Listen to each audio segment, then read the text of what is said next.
வணக்கம். இலங்கையின் இன்றைய பிரதான செய்திகள். விரிவான செய்திகளுக்குள் செல்வதற்கு முன்பதாக முதலில் தலைப்புச் செய்திகள். நீர்கொழும்பு சிறைச்சாலையில் தொடரும் பதற்ற நிலை. பெண் கைதிகள் இடமாற்றம். 3 கைதிகளின் உயிரிழப்பு தொடர்பில் விசாரணை. நீர்கொழும்பு சிறைச்சாலை கலவரம். ரூபாய் 10 கோடிக்கு மேல் சொத்து சேதம். வெளியான தகவல். நீர்கொழும்பு சிறை மோதலில் இந்தியர் ஒருவர் பலி. இந்திய ஊடகம் வெளியிட்ட செய்தி. சிறைச்சாலைகளில் யாருக்கு என்ன வருத்தம் என்றாலும் பனடோலை தவிர அங்கு வேறு எந்த மருந்தும் இல்லை. நரகத்தின் ஒரு பகுதிதான் சிறைச்சாலை. பாராளுமன்றில் அர்ச்சுனா எம்பியால் கேட்கப்பட்ட பல கேள்விகள். இந்த சிறைச்சாலைகளிலே பனடோல் என்ற மருந்தை தவிர வேறு எந்த மருந்தும் இல்லை. கௌரவ சபாநாயகர் அவர்களே, என்ன வருத்தம் சொன்னாலும் பனடோல் மட்டும்தான் வழங்கப்படுகிறது. ஆகவே குறைந்தது சிறைச்சாலைகளில் ஒரு வைத்தியர் காலமாக 8 மணியிலிருந்து 5 மணி மட்டுமாவது இருக்கணும். கௌரவ சபாநாயகர் அவர்களே, இந்த அறிகுறிகள் தென்பட்டால் சற்று நேரமும் தாமதிக்க வேண்டாம். தீவிரமடையும் மற்றுமொரு நோய். வெளியான எச்சரிக்கை. 1 கோடி ரூபாய் அபராதம் செலுத்த தவறினால் சிறை தண்டனை நேரிடும். முன்னாள் அமைச்சர் ஒருவருக்கு எச்சரிக்கை. விமல் வீரவன்சவின் புத்தகம் வெளியிடப்படுவதற்கு எதிராக விதிக்கப்பட்டிருந்த தடை நீக்கம். வெளியான தகவல். யாழ்ப்பாணத்தில் டெங்கு நோயாளர்கள் அதிகரிப்பு. சுகாதார சேவைகள் பணிப்பாளர் வைத்தியர் கேதீஸ்வரன் வெளியிட்ட தகவல். இதுபோன்ற உறுதிப்படுத்தப்பட்ட செய்திகளை தொடர்ந்தும் பெற்றுக்கொள்ள இப்போதே எமது உரிமை குரல் நியூஸ் சேனலை சப்ஸ்கிரைப் செய்து தொடர்ந்தும் இணைந்திருங்கள். இனி தொடர்பான விரிவான செய்திகள். நீர்கொழும்பு சிறைச்சாலையில் தடுத்து வைக்கப்பட்டிருந்த பெண் கைதிகள் சிலர் வாரியபொல மற்றும் போகம்பரை சிறைச்சாலைகளுக்கு மாற்றப்பட்டுள்ளதாக சிறைச்சாலைகள் திணைக்களம் தெரிவித்துள்ளது. நேற்று மேற்கொள்ளப்பட்ட இந்த இடமாற்றத்தில் வெளிநாட்டு பெண் கைதிகள் சிலரும் உள்ளடங்குவதாக தகவல்கள் தெரிவிக்கின்றன. நீர்கொழும்பு சிறைச்சாலையில் அண்மையில் ஏற்பட்ட பதற்றமான சூழ்நிலையை அடுத்து சில பெண் கைதிகள் போராட்டத்தில் ஈடுபட்டிருந்தனர். எனினும் தற்போது அந்த நிலைமை கட்டுப்பாட்டிற்குள் கொண்டுவரப்பட்டுள்ளதாகவும் கைதிகளை கட்டம் கட்டமாக பிற சிறைச்சாலைகளுக்கு மாற்றும் நடவடிக்கைகள் தொடர்வதாகவும் சிறைச்சாலைகள் ஊடக பேச்சாளர் ஏசி கஜநாயக்க தெரிவித்துள்ளார். இதனிடையே நீர்கொழும்பு சிறைச்சாலையில் உள்ள ஆண் கைதிகளையும் பிற சிறைச்சாலைகளுக்கு மாற்றும் பணிகள் தொடர்ந்து நடைபெற்று வருகின்றன. ஏனைய சிறைச்சாலைகளின் வசதிகளை கருத்தில் கொண்டு இந்த இடமாற்றம் மேற்கொள்ளப்படுவதாக அதிகாரிகள் தெரிவித்துள்ளனர். தற்போது நீர்கொழும்பு சிறைச்சாலையில் சுமார் 1000 கைதிகள் தடுத்து வைக்கப்பட்டுள்ளனர். இதேவேளை அங்குணு கொலபெலச, பூச மற்றும் வெலிக்கடை சிறைச்சாலைகளில் 3 கைதிகள் உயிரிழந்த சம்பவம் தொடர்பில் போலீசார் விசாரணைகளை ஆரம்பித்துள்ளனர். அண்மையில் நீர்கொழும்பு சிறைச்சாலையில் இருந்து அங்குணு கொலபெலச மற்றும் பூச சிறைச்சாலைகளுக்கு மாற்றப்பட்டிருந்த 2 கைதிகள் திடீர் உடல்நலக் குறைவால் வைத்தியசாலையில் அனுமதிக்கப்பட்ட பின்னர் உயிரிழந்துள்ளனர். மேலும் வெலிக்கடை சிறைச்சாலையில் கைதியொருவர் தற்கொலை செய்து கொண்டதாக தகவல்கள் தெரிவிக்கின்றன. இந்த 3 மரணங்கள் தொடர்பிலும் சம்பந்தப்பட்ட போலீஸ் நிலையங்கள் விசாரணைகளை முன்னெடுத்து வருகின்றமையும் குறிப்பிடத்தக்கது. நீர்கொழும்பு சிறைச்சாலையில் அண்மையில் இடம்பெற்ற கலவரத்தால் 10 கோடி ரூபாய்க்கும் அதிகமான மதிப்புள்ள அரசு சொத்துக்கள் சேதமாக்கப்பட்டுள்ளதாக சிறைச்சாலை வட்டாரங்கள் தெரிவிக்கின்றன. கலவரத்தின் போது சிறை வளாகத்தில் இருந்த தொலைக்காட்சி ஒளிபரப்பு அமைப்பு, மருந்து களஞ்சியம், உடல் பரிசோதனை ஸ்கேனர், சிசிடிவி கண்காணிப்பு அமைப்பு, அலுவலகங்கள் மற்றும் பிரதான களஞ்சியம் உள்ளிட்ட பல கட்டடங்கள் மற்றும் உபகரணங்கள் சேதப்படுத்தப்பட்டுள்ளதாக தெரிவிக்கப்படுகிறது. சிசிடிவி கேமராக்கள் மட்டுமின்றி அவற்றின் பதிவுகளை வைத்திருந்த கருவிகளும் முழுமையாக உடைக்கப்பட்டுள்ளதாக அதிகாரிகள் தெரிவித்துள்ளனர். இதுவரை மேற்கொள்ளப்பட்ட ஆரம்பகட்ட மதிப்பீட்டின்படி ஏற்பட்டுள்ள சொத்து சேதத்தின் மதிப்பு 10 கோடி ரூபாவை மீறக்கூடும் என சிறைச்சாலைகள் திணைக்களத்தின் சிரேஷ்ட அதிகாரி ஒருவர் உறுதிப்படுத்தியுள்ளார். எனினும் சிறைச்சாலையில் உள்ள அனைத்து கைதிகளும் முழுமையாக வேறு இடங்களுக்கு மாற்றப்பட்ட பின்னரும் விரிவான ஆய்வு மேற்கொள்ளப்பட்ட பின்னருமே மொத்த சேதத்தின் துல்லியமான மதிப்பீட்டை வெளியிட முடியும் என்றும் அவர் தெரிவித்துள்ளமை குறிப்பிடத்தக்கது. நீர்கொழும்பு சிறைச்சாலையில் அண்மையில் இடம்பெற்ற வன்முறை சம்பவத்தில் இந்திய பிரஜை ஒருவரும் உயிரிழந்துள்ளதாக இந்தியாவின் த ஹிந்து நாளிதழ் செய்தி வெளியிட்டுள்ளது. உயிரிழந்தவர் சிறையில் தடுத்து வைக்கப்பட்டிருந்த 73 வயதுடைய எஸ் உன்னிகிருஷ்ணன் என அடையாளம் காணப்பட்டுள்ளார். கடந்த 5 மற்றும் 6ஆம் திகதிகளில் நீர்கொழும்பு சிறைச்சாலையில் ஏற்பட்ட வன்முறையில் 7 சிறை அதிகாரிகள் உட்பட மொத்தம் 27 பேர் உயிரிழந்தனர். அதனைத் தொடர்ந்து பாதுகாப்பு காரணங்களால் அங்கு தடுத்து வைக்கப்பட்டிருந்த கைதிகள் பலர் நாட்டின் பல்வேறு சிறைச்சாலை சிறைச்சாலைகளுக்கு மாற்றப்பட்டனர். இந்த நிலையில் அந்த வன்முறையில் இந்திய பிரஜையும் உயிரிழந்துள்ளதாக குறித்த நாளிதழ் செய்தி வெளியிட்டுள்ளது. இந்த சம்பவம் தொடர்பாக இந்திய உயர்ஸ்தானிகர் ஆலயம் இதுவரை அதிகாரப்பூர்வ அறிக்கை எதையும் வெளியிடவில்லை. எனினும் இந்தியா இலங்கையின் வெளி விவகார அமைச்சுக்கு இது தொடர்பான அறிக்கை ஒன்றை அனுப்பியுள்ளதாக தகவல்கள் வெளியாகியுள்ளன. அத்தகைய அறிக்கை அனுப்பப்பட்டுள்ளதை இலங்கையின் நம்பத்தகுந்த வட்டாரங்கள் உறுதிப்படுத்தியுள்ளதாகவும் த ஹிந்து நாளிதழ் செய்தி வெளியிட்டுள்ளது. சிறைச்சாலைகளில் யாருக்கு என்ன வருத்தம் என்றாலும் பெனடோலை தவிர அங்கு வேறு எந்த மருந்துமில்லை எனவும் நரகத்தின் ஒரு பகுதியாகத்தான் சிறைச்சாலை காணப்படுவதாகவும் பாராளுமன்றத்தில் அர்ச்சுனா எம்பி தெரிவித்துள்ளார். இன்றைய தினம் இடம்பெற்ற பாராளுமன்ற அமர்வில் கலந்து கொண்டு உரையாற்றும் போதே அவர் இவ்வாறு தெரிவித்தார். இதேவேளை அர்ச்சுனா எம்பியால் பல கேள்விகள் பாராளுமன்றில் எழுப்பப்பட்டமையும் குறிப்பிடத்தக்கது. பகுதியாகவே கருதப்படுகின்ற, அதாவது அடிப்படைவாதிகள் இதுவும் மற்றொரு மிகவும் மோசமான கட்டமைப்பாகவே இந்த சிறைச்சாலைகள் கடந்த அரசாங்கத்தினாலும் அதே நேரம் தங்களது அரசாங்கத்தினாலும் நடாத்தி வரப்படுகின்ற இந்த சிறைச்சாலைக்குள் இதுவரை நிரூபிக்கப்படாத குற்றச்சாட்டுகளுக்காக 23 நாட்கள் நான் சிறைவாசம் இருந்திருக்கிறேன். அதிலும் மன்னார் வைத்தியசாலையில் உயிரிழந்த ஒருவருக்கு நீதி கேட்பதற்காக மன்னார் வைத்தியசாலைக்கு ஒரு வைத்தியராக சென்றதற்காக 5 நாட்களும், சாவகச்சேரி ஆதார வைத்தியசாலையில் நடந்த ஊழல் தொடர்பாக வைத்திய அதிகாரிகள் சங்கம் எனக்கு எதிராக வைத்தியசாலையில் நடந்த ஊழல் தொடர்பாக சாவகச்சேரி நீதிமன்றத்தில் தொடர்ந்த பொய்யான வழக்குகளால் 14 நாட்களும் அரசாங்க பாராளுமன்ற உறுப்பினருக்குரிய பாதுகாப்பினை தர மறுத்ததால் என்னை நாங்கள் அரசாங்கம் தந்த கைத்துப்பாக்கியால் தற்பாதுகாத்துக் கொள்ள முயற்சித்த போது 4 நாட்களும் இலங்கையில் இருக்கின்ற வவுனியா, ஜாழ்ப்பாணம் போன்ற சிறைகளிலே இருந்திருக்கிறேன். இந்த சிறைச்சாலைகளை ஒரு பாராளுமன்ற உறுப்பினராக பார்க்க வேண்டிய நான் இந்த நாட்டிலே இருக்கின்ற நீதித்துறைகளின் ஓட்டைகள் காரணமாக குற்றஞ்சாட்டப்பட்ட ஆனால் நிரூபிக்கப்படாத குற்றவாளியாக இன்று வரை இருக்கிறேன். நேரடியாக என் கண்களால் இந்த சிறைச்சாலைகளை பார்க்க முடிந்தது என்னை பொறுத்தவரைக்கும் நான் செய்த மிகப்பெரிய பாக்கியமாகவே ஆகவே இந்த சிறைச்சாலையில் நடக்கின்ற விடயங்களை கேட்பதற்குரிய சகல தகுதிகளும் எனக்கு இருக்கிறது.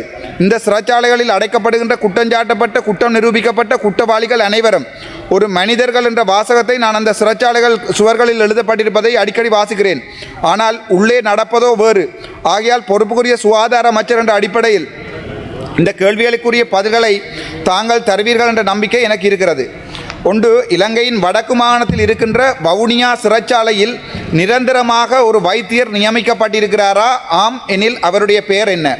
2வது கேள்வி, அதேபோல் யாழ்ப்பாணம் சிறைச்சாலையில் ஒரு வைத்தியர் ஒருவர் கடமையில் இருக்கிறாரா? அவருடைய பெயர் என்ன? 3வது கேள்வி, யாழ்ப்பாணம் மற்றும் வவுனியா சிறைகளில் 2024ஆம் ஆண்டு 2025ஆம் ஆண்டு நிரந்தர வைத்தியர் ஒருவர் நியமிக்கப்பட்டிருந்தாரா? ஆமெனில் அவர்களுடைய பெயர் என்ன? 4வது கேள்வி, யாழ்ப்பாணம் மற்றும் வவுனியா சிறைச்சாலைகளை இதுவரை தங்களுடைய கேபினட் அமைச்சர்கள் யாராவது சென்று பார்த்து இருக்கிறார்களா? ஆமெனில் எப்போது? 5வது கேள்வி, ஒரு சிறைச்சாலை ஒன்றில் இருக்கின்ற வைத்தியர் ஒருவர் கடமை செய்கின்ற நேரம் என்ன? சிறைச்சாலையிலே இருக்க வேண்டிய நேரம் என்ன?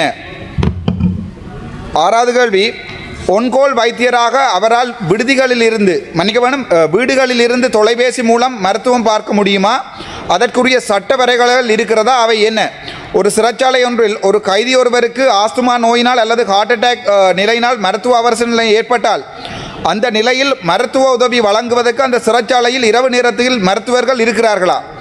8வது கேள்வி, 2026ஆம் ஆண்டு செப்டம்பர் மாதம் 26ஆம் தேதியிலிருந்து அக்டோபர் மாதம் 9ஆம் தேதி வரை நான் சிறைச்சாலைகளில் இருந்த நாட்களில் யாழ்ப்பாண சிறைச்சாலைக்குள்ளேயே மரணித்த கைதிகள் எத்தனை பேர்? கௌரவ சபாநாயகர்களே, 3 கைதிகள் எனக்கு முன்னால் இறந்திருக்கிறார்கள்.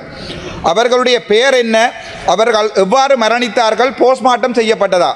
9வது கேள்வி, இனிவரும் காலங்களில் சிறைச்சாலை மருத்துவ வசதிகளை மேம்படுத்துவதற்காக தங்களால் ஒரு குழு ஒன்றினை அமைத்து சிறைச்சாலை கைதிகளின் அடிப்படை உரிமைகளை பாதுகாக்க முடியுமா? கௌரவ சபாநாயகர் அவர்களே, எனக்கு 1 நிமிடம் தாருங்கள், என்னுடைய 8 நிமிடம் இருக்கிறது. இந்த சிறைச்சாலைகளிலே பெனடோல் என்ற மருந்தை தவிர வேறு எந்த மருந்தும் இல்லை. கௌரவ சபாநாயகர் அவர்களே, என்ன வருத்தம் சொன்னாலும் பெனடோல் மட்டும்தான் வழங்கப்படுகிறது. ஆகவே குறைந்தது சிறைச்சாலைகளில் ஒரு வைத்தியர் காலமாக 8 மணியிலிருந்து 5 மணி மட்டுமாவது இருக்கணும். கௌரவ சபாநாயகர் அவர்களே, அதே நேரத்தில் பின்னேரத்தில் சபாநாயகர் அவர்களே ஒன்கோலில் டாக்டர்ஸ் இல்லை. அப்போ அங்கே இருக்கிற நர்சிங் ஸ்டாஃப் தான் அந்த பேஷண்ட்டை பார்க்குறாங்க. ஹார்ட் அட்டாக் வந்தால் கூட பொய்யா நடிக்கிற ஆளுக்கும் உண்மையான ஹார்ட் அட்டாக்கையும் அடையாளம் காண இயலாது. நாட்டில் தோல் நோய்களின் பரவல் அதிகரித்து வருவதால் பொதுமக்கள் விழிப்புடன் இருக்குமாறு தோல் நோய் நிபுணர்கள் எச்சரிக்கை விடுத்துள்ளனர். தோலில் அசாதாரண மாற்றங்கள், அரிப்பு, சிவப்பு புள்ளிகள் மற்றும் வேறு அறிகுறிகள் தென்பட்டால் தாமதிக்காமல் வைத்திய ஆலோசனையை பெற வேண்டும் என்றும் அவர்கள் வலியுறுத்தியுள்ளனர். சுகாதார மேம்பாட்டு பணியகத்தில் நடைபெற்ற ஊடக சந்திப்பில் கலந்து கொண்டு கருத்து வெளியிட்ட தோல் நோய் நிபுணர் வைத்தியர் நயானி மதரசிங்க, கடந்த சில நாட்களாக தோல் நோய்களுக்காக வைத்தியசாலைகளுக்கு வருகை தரும் நோயாளிகளின் எண்ணிக்கை குறிப்பிடத்தக்க அளவில் அதிகரித்துள்ளதாக தெரிவித்துள்ளார். எனவே வேகமாக பரவிவரும் தோல் நோய்கள் தொடர்பில் பொதுமக்கள் கூடுதல் அவதானத்துடன் செயல்பட வேண்டும் என்றும் அவர் அறிவுறுத்தியுள்ளார். முன்னாள் அமைச்சர் பிரசன்ன ரணதுங்கவுக்கு நீதிமன்றம் விதித்துள்ள அபராதம் மற்றும் இழப்பீட்டுத் தொகையை அடுத்த ஒரு ஆண்டுக்குள் செலுத்த தவறினால் அவருக்கு சிறை தண்டனை விதிக்கப்படும் என நீதிமன்றம் எச்சரித்துள்ளது. மேல் மாகாண முதலமைச்சராக பதவி வைத்த காலத்தில் கொலன்னாவை மீத்தோட்டமுள்ள பகுதியில் காணி நிரப்பும் அனுமதி வழங்குவதற்காக தொழிலதிபர் ஒருவரிடம் 64 லட்சம் ரூபாய் கப்பம் கோரியதாக அவருக்கு எதிராக வழக்கு தொடரப்பட்டிருந்தது. இந்த வழக்கை நீண்டகாலமாக விசாரித்த கொழும்பு மேல் நீதிமன்றம் 2022 ஆண்டு பிரசன்ன ரணதுங்கவை குற்றவாளியாக அறிவித்து 25 லட்சம் ரூபாய் அபராதமும் 1 கோடி ரூபாய் இழப்பீடும் செலுத்துமாறு உத்தரவிட்டது. அந்த தீர்ப்பை எதிர்த்து தாக்கல் செய்யப்பட்டிருந்த மேன்முறையீட்டு மனு நேற்று விசாரணைக்கு எடுத்துக் கொள்ளப்பட்ட நிலையில் அது நிராகரிக்கப்பட்டது. இதனையடுத்து 2027 ஆண்டு ஜூலை மாதம் 6ஆம் தேதிக்கு முன்னர் நீதிமன்றம் விதித்துள்ள அபராதம் மற்றும் இழப்பீட்டுத் தொகையை முழுமையாக செலுத்த வேண்டும் என கொழும்பு உயர் நீதிமன்றம் உத்தரவிட்டுள்ளது. அவ்வாறு குறிப்பிட்ட காலத்திற்குள் தொகையை செலுத்த தவறினால் நீதிமன்ற உத்தரவை மீறியதாக கருதி 9 ஆண்டுகள் சிறை தண்டனை விதிக்கப்படும் எனவும் நீதிமன்றம் எச்சரித்துள்ளது. விசாரணையின் போது பிரசன்ன ரணதுங்க சார்பில் முன்னிலையான சட்டத்தரணிகள் நீதிமன்றம் நிர்ணயித்த காலத்திற்குள் முழு தொகையையும் செலுத்துவதாக உறுதியளித்தனர். இதனை கருத்திற்கொண்டு அவரை விடுவிக்க நீதிமன்றம் உத்தரவிட்டது.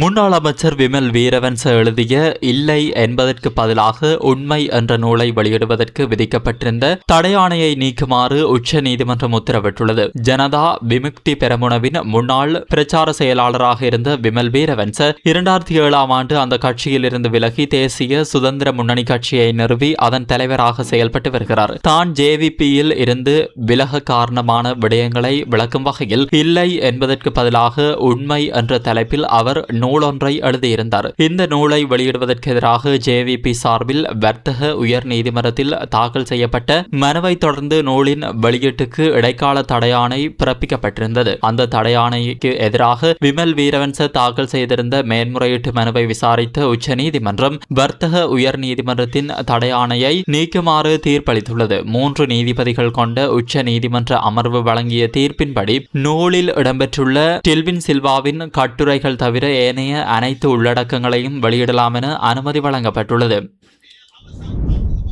யாழ்ப்பாணம் மாவட்டத்தில் இந்த ஆண்டின் இதுவரையான காலப்பகுதியில் 694 டெங்கு நோயாளர்கள் பதிவாகியுள்ள போதிலும் டெங்கு காரணமாக எந்தவித உயிரிழப்புகளும் ஏற்படவில்லை என்று யாழ்ப்பாண பிராந்திய சுகாதார சேவைகள் பணிப்பாளர் வைத்தியர் கேதீஸ்வரன் தெரிவித்துள்ளார். யாழ்ப்பாண மாவட்ட செயலகத்தில் நடைபெற்ற டெங்கு ஒழிப்பு தொடர்பான விசேட கலந்துரையாடலின் போது அவர் இதனை தெரிவித்தார். கடந்த ஆண்டை போலவே இந்த ஆண்டிலும் டெங்கு மரணங்கள் எதுவும் பதிவாகவில்லை என்றும் கடந்த ஆண்டு முதல் இந்த ஆண்டு ஜூன் மாத இறுதி வரை டெங்கு பரவல் மாவட்ட கட்டுப்பாட்டிற்குள் இருந்ததாகவும் அவர் குறிப்பிட்டார். எனினும் தற்போது நாட்டின் தென்பகுதி மற்றும் பல மாகாணங்களில் டெங்கு பரவல் வேகமடைந்துள்ள நிலையில் அதன் தாக்கம் யாழ்ப்பாணத்திலும் அதிகரிக்க தொடங்கியுள்ளதாக அவர் எச்சரித்துள்ளார். ஜூலை மாதத்தின் முதல் 7 நாட்களில் மட்டும் யாழ்ப்பாண மாவட்டத்தில் 65 புதிய டெங்கு நோயாளர்கள் அடையாளம் காணப்பட்டுள்ளதாகவும் இது கவலைக்கிடமான அதிகரிப்பாக இருக்கலாம் எனவும் அவர் தெரிவித்தார். மேலும் கொழும்பு மற்றும் கம்பஹா மாவட்டங்களில் கல்வி மற்றும் தொழில் காரணமாக தங்கியுள்ள யாழ்ப்பாணத்தை சேர்ந்த பலர் விடுமுறைக்காக